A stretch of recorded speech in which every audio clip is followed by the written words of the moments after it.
Don't forget to like, follow, subscribe, and turn on notifications so that you will receive alerts when there are new episodes. Go get it. That's what I tell them. I've been grinding for so long, I wake up and chase my goals. I go out and I go get it. Hot or cold, that's all I know. I don't succeed, then I don't breathe. Success, what does it mean? If I conquer all my goals, then I'm living out my dream. Dig deep, go out and get it. Success Chronicles. Compete until it's finished. Success Chronicles. Go take care of your business. Success Chronicles. It's deeper than just winning. Success Chronicles. Hey, what's up, everybody? This is Chip Baker coming to you with another episode of the Success Chronicles. And I am excited about this one to have Coach Bo Bivens on with us today. A great guy doing some really neat things. And so excited to have him on to highlight him and his journey. So, Coach, first off, thank you so much for taking the time to interview with the Success Chronicles. Yes, sir. And Chip, I really appreciate the opportunity to be on here with you, man. Yes, sir. Let's get it, baby. Well, let's dive into it. I know off air, we did a get to know, and you shared, a little bit about some of your journey and some of the things that you've been blessed and fortunate to achieve. But if you don't mind just sharing some of that with the audience so they have an idea of who you are and what it is you do. Okay, no question, Chip. I used to pray for times like this. Come on. To rhyme like this. Come on. Had to grind like that. Yes. To shine like this. It's a time I spent on some locked ups in the back of the paddy wagon. Cuffs locked on wrists. My dreams unfold. Nightmares came true. When it was time to marry the game, I said, yeah, I do. My dreams began on the east side of Detroit, a place affectionately known as the Brewster Projects. Well, on the corner, you see guys shooting dice and slinging rocks, but the only way they left was either handcuffed or in a box. I used to wake up every day and look across I-75, but my prayer was just that I made it home alive. So the fact that I'm on here with you today, Chip, means that I made it, man. Yeah. A lot of guys didn't make it, right? And so for me, growing up in Detroit, seeing all of this and knowing that every day is not promised, man, and for me to do the things that I've done, it's just a great feeling, man. So, we moved from Detroit to LA. Mom's got into some trouble. And so I finished high school in LA. So as an up and coming athlete during this time, without social media, you go across the country, they don't even know you. Yeah. And so I was at one high school and got into a fight with a kid and took the move out on him because I resented the move. I didn't want to move. Yep. And so, the principal say, man, that's the worst beating I ever seen a kid take. You got to go.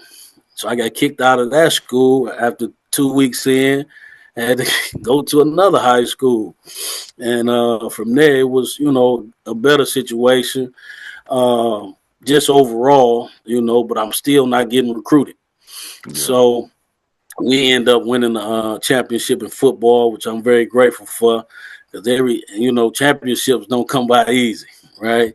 So we had a good squad, and then once I graduated, I didn't know. Only thing I knew, Chip, I was gonna go to Michigan and walk on and play basketball at Michigan. That was it.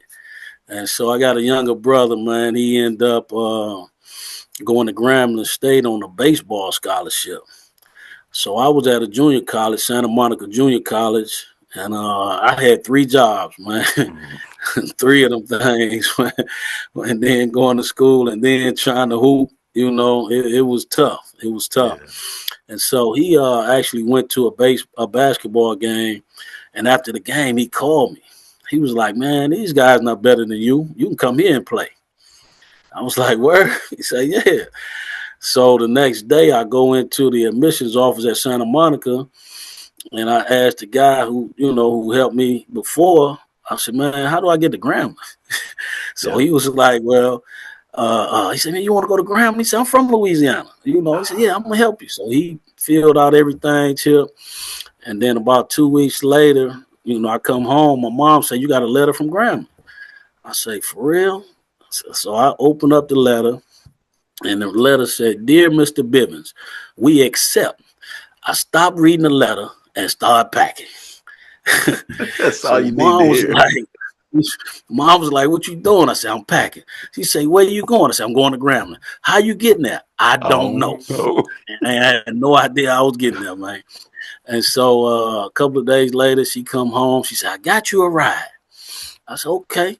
So she said she was in line talking to this lady, and ironically, the lady's daughter went to Grambling, and she was driving back. It was her and her friend, and my mom talked me up on the ride. Then she said, "There's only one condition: you can't bring anything because they car is packed." I said, "Okay, no problem." So, Chip, all I had was my basketball and a small toiletry kit with toothpaste, a toothbrush, and deodorant. I had no sheets. I had no clothes. The only clothes I had was on my back. So we pull up to the dorm. I went in, man. I was that most happiest camper, most happiest passenger on a 27-hour ride from Los Angeles to Grambling, Louisiana. I was so happy, man. So I get there, man, and my toiletry kit was my pillow. My basketball was like my cover, right? And the fact that I didn't have clothes didn't bother me, right? Because I had a whole mission, right? I didn't go to Grambling for education. I went there for participation. I only wanted to hoop to become a pro, you know. So I ended up majoring in criminal justice. I walked on the team. They didn't know me, so I walked on. I like to say I took a scholarship, because that scholarship probably was for somebody that they knew or somebody that they was expecting.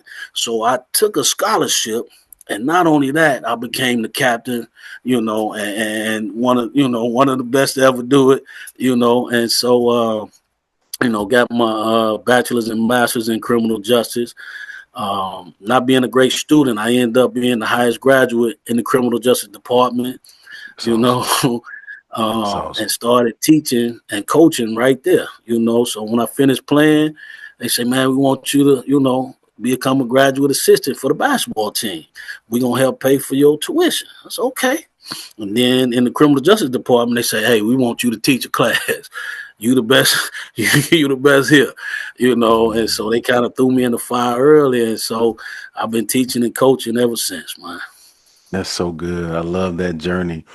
Sometimes you got to step out there and do something that's uncomfortable for you Yeah. to reach that dream, like that long trip that you had with the Oh, ball and your toiletry kit. man. Sometimes we got to do that, huh?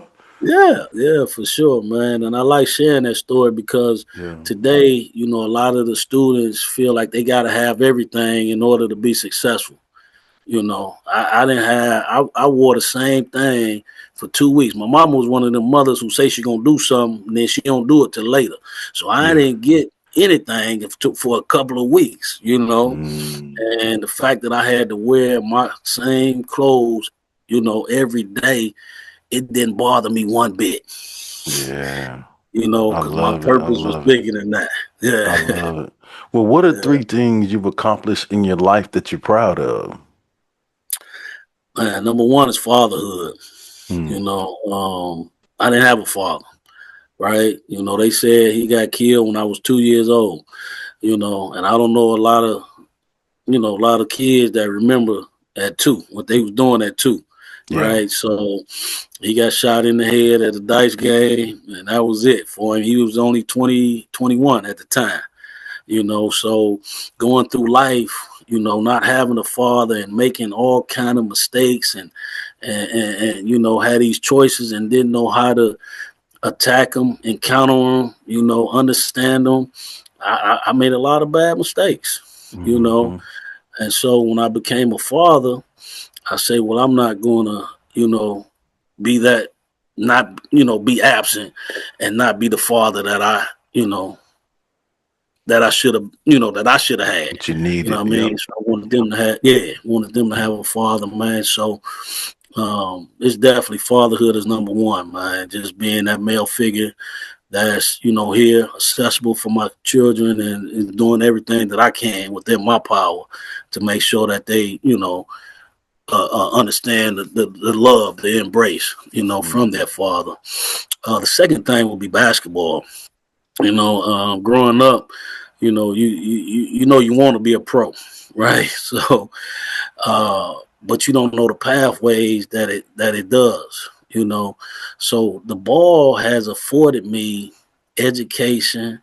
It afforded me employment.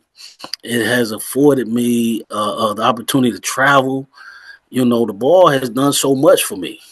So you talk about being proud. I'm proud that I was, a good player, right? I'm proud of the fact that I had a great work ethic, right? I'm proud of the fact that I understood that this ball, was a vehicle that took me, around the world, to be able to play and coach in places and things of that nature. So definitely that. And then the final thing would be, becoming an author.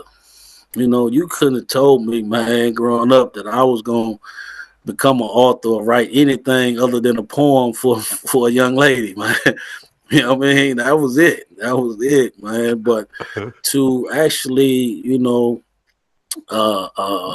become an author and put a book out there that means a lot, that comes from the heart, that is very impactful, very relatable. That's big, man. That's big for me, man. Especially, coming from where I come from, man. Yeah. So, to have my book in the, different places, man, is big. It's big. So So good. definitely those are the three. Well, just hearing you talk about your journey, hearing you discuss the things that you're proud of, I would consider that to be hugely successful, Coach. So let's hit on Yeah. success. What is your definition of success? Whew. Well, success can be defined in many different ways, Yep. and I like to look at success as, having four pillars, right? The first pillar being vision, right? You got to have a vision in order to be successful in whatever it is that you're doing, And so for me, I saw myself, doing some of the things that I'm doing, right? So the vision is intact. You got to have that vision, right? Then you have to be disciplined, right? You cannot be successful if you don't have any discipline. A lot of people, tell me, how long did it take to write the book and this and that. Man, it took me 5 years. They say, man, that's a long time. I said, yeah, when you coaching, you teaching, you're a family man, and you got all these other things going on, there going to be some times where you're going to get only an hour of sleep because Yep. you're trying to, get it done. So you got to have some discipline, you know. The other thing is you got to be self-motivated, right? I can't be successful if I'm waiting for other people to motivate me. I can't be successful if I got to, get the, encouragement from the other people. I got to wake up and know that my feet hit the floor for a reason, right? And part of that is to be successful. You know what I mean? So when I get another 24 chip, that 24 is given to me for me to do the things that I didn't do the previous 24, right? So I gotta be successful if I'm not, if I know I woke up for a reason, right? And then the fourth thing is you got to be dedicated, right? It's gonna be some obstacles. You got to have some perseverance within you. You got to have that about you, right? Because there's gonna be some things that are gonna be seen when you're gonna hit a hurdle, and then there's gonna be some things that's gonna come like a haymaker that's unexpected. But you gotta continue to be determined to get to where you want to get to in order to be successful. And that's spiritual success, that's personal success, that's professional success, that's athletic success, academic success, whatever type of success that one wants and has. Those four pillars have to be present. Have to be present, man. I don't care. My success is just being able to impact the life, and then to have a student or athlete come back and say, man, coach, I appreciate you. Professor Bivens, Dr. Bivens, I appreciate you because now I'm better. That's success for me. You know. I love it. Those four pillars, man. And like you said, it doesn't matter what you want your success to be, but if you have those four pillars in anything, you'll achieve that success. I love that. That's so good.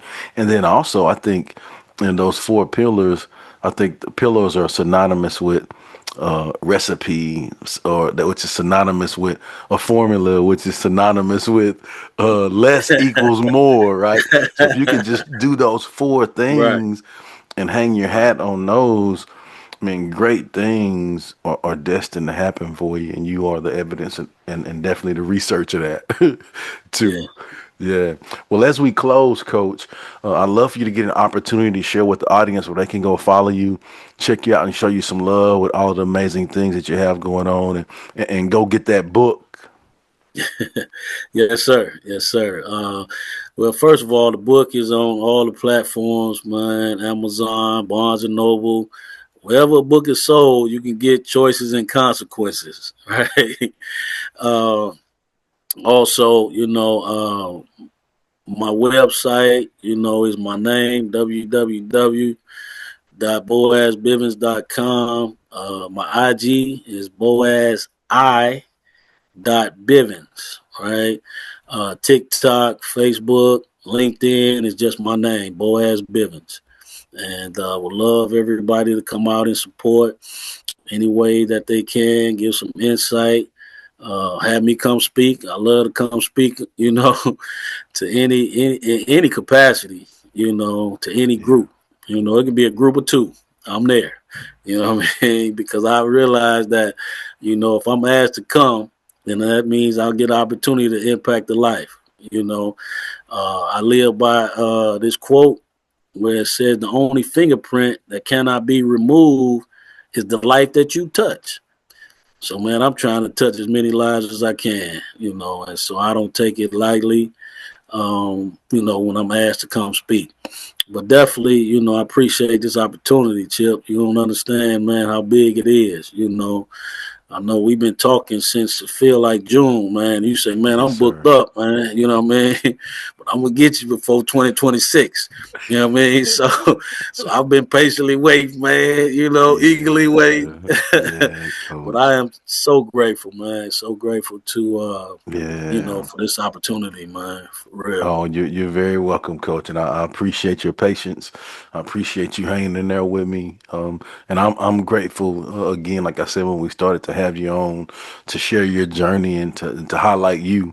I hope that this opportunity will help you get whatever it is you want in life, Coach, to help get the Amen. word out there with the amazing things that you got going on. And just so again, want to say thank you to you and thank you to the audience for checking out this episode. Please go out and show Coach some love with all of Man, the great please. things Man, he got please. going on. And we'll see you next time. God bless. Yeah. Go get it.